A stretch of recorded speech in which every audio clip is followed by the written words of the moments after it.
এটাই ভূমিকম্পর মূল অস্ত্র। শুনেন, আপনার যখন এটার বাজবে মনে হচ্ছে মাটি কাঁপতেছে, এরকম ভূমিকম্প যেরকম হয় ঠিক এরকম ভাবে মাটি কাঁপবে।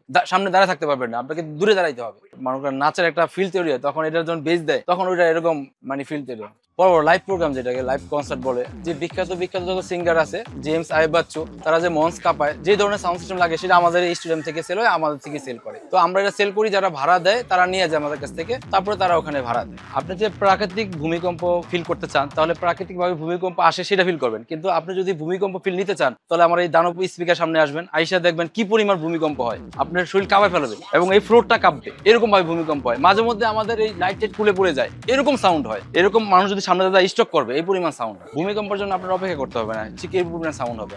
এই বক্সে যদি আমরা গান বাজাই ফুল ভলিউমে, তারপরে দাঁড়ায় থাকতে পারবেন না, এত সাউন্ড হয়। পুরো এখানে যে মাটির আছে কাঁপবে, এরকম আপনার কাপড় এরকম ভাবে নড়বে, ভাইব্রেশন, এটা যে ভাইব্রেশন আছে এভাবে নড়বে, নড়াচড়া করবে। আমরা তো টেস্ট করি পিছনে থাকি, সামনে কাস্টমার দাঁড়ায় দেখে, ওরা দেখে তারপরে সাউন্ড দেখে তারপরে ওরা পারচেজ করে। আমি এখানে দাঁড়াইলে এখানে মানে ফুল ভলিউমে কাপড় এভাবে কাঁপবে। এই স্টেডিয়াম কভার করার জন্য 10টা স্পিকার এনাফ, অনেক সাউন্ড হবে, বিশাল সাউন্ড এগুলো। এই স্পিকার অনেক সাউন্ড, 10টা হইলে একদম পুরো স্টেডিয়াম কাঁপায় ফেলাবে। সাউন্ড জগতের রাজা হলো আপনার চাইনিজ, আছে ইন্ডিয়া, এরকম আর কি। হ্যাঁ, বক্স গুলো এটা সাউন্ড জগতের রাজা হলো থান্ডার কোম্পানি আছে, অনেক বড় কোম্পানি, এগুলো চাইনিজ ব্র্যান্ড। এইখানে আছে আরসিএফ এর, এখানে আছে জেবিএল, বড় বড় কোম্পানি, এগুলো ইউএস এর মাল, চায়না আছে। আবার এখানে আবার পোর্টেবল আছে, ছোট ছোট প্রোগ্রাম করার জন্য মেগাফোন আছে। তারপরে এখানে স্ট্রেঞ্জারের প্রোডাক্ট আছে। তারপরে এখানে পিয়ানোর প্রোডাক্ট আছে, মিক্সচার আছে, বিভিন্ন ব্র্যান্ডের মাইক আছে। তারপর বিভিন্ন ব্র্যান্ডের ড্রাইভার ইউনিট আছে। আপনি যদি ভিতরে আসেন দেখতে পাবেন যে এখানে দেখেন আপনার বিভিন্ন ব্র্যান্ডের হলো যে এমপ্লিফায়ার আছে, এই যে পোর্টেবল স্পিকার আছে, এটা হলো ছোট ছোট প্রোগ্রাম করার জন্য। ডেল্টা এমপ্লিফায়ার আছে, ডিজে প্লাস এমপ্লিফায়ার আছে। এটা এটা মূলত সাব চালানোর জন্য, যেটা মাটি কাঁপায় যে সাব বেজ স্পিকার, সেটার জন্য হলো গিয়ে এটা। মাটি কাঁপানো যে বেজ স্পিকার, সেটার জন্য এটা। এটা আমরা মূলত কাস্টমারের দেখানোর জন্য এরকম খুলে রাখছি।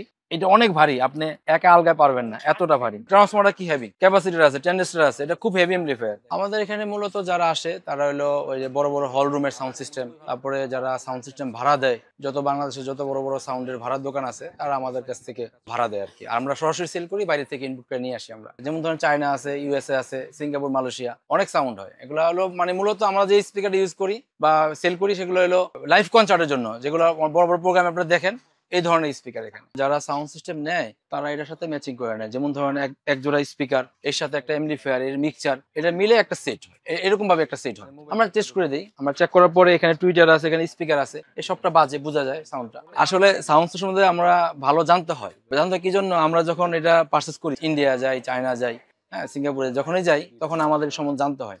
যেমন এটা ভিতরে একটা টুইটার আছে, তারপরে স্পিকার আছে, ভিতরে ক্রস ওভার আছে, এগুলো সব আমাদেরকে জানতে হয়। একজন ইঞ্জিনিয়ার যা জানে তার চেয়ে বেশি আমাদের জানতে হয়। তা না হলে আমরা যখন ম্যানুফ্যাকচারে যাব, একটা ফ্যাক্টরিতে যাব, তখন তাদের সাথে পারচেস করতে হলে আমাদেরকে জানতে হয়। আমরা যেমন বাংলাদেশে যেরকম আপনার একটা গার্মেন্টস সেক্টরে বাইরে আসে, তখন ওরা সম্পূর্ণ যাই নেই একটা কাপড় কিনতে আসে, এরকম ভাবে আমরা সম্পূর্ণ জানার পরে আমরা আরেক জায়গায় যাই এটা কেনার জন্য। তো এখানে স্পিকারটা কিরকম হবে, আমাদের দেশে কিরকম চাহিদা, তারপরে টুইটারটা কিরকম, ক্রসওভারটা কিরকম, আমাদের দেশে কিরকম চাহিদা আছে, সেই অনুযায়ী আমরা ওদেরকে যাইয়া বলি যে আমাদের এইভাবে ম্যানুফ্যাকচার করে দাও, আমাদের দেশে এরকম চাহিদা আছে। সাউন্ড জগৎ বোঝার জন্য আমাদের গায়ক হইতে হয় না, আমরা গায়কের থেকে বেশি জানতে হয় আমাদের, কারণ ওদের কাছে আমরা যেহেতু সেল করি, তারা কি চায় তার থেকে বেশি আমাদের জানতে হয়। আগে তো বাংলাদেশি স্পিকার ছিল, বডি বানাইতো এক এক জায়গায়, ধরেন এক জায়গায় বডি বানাইতো, ওখান থেকে আমরা লুজ স্পিকার নিয়ে আসতাম ইন্ডিয়া থেকে।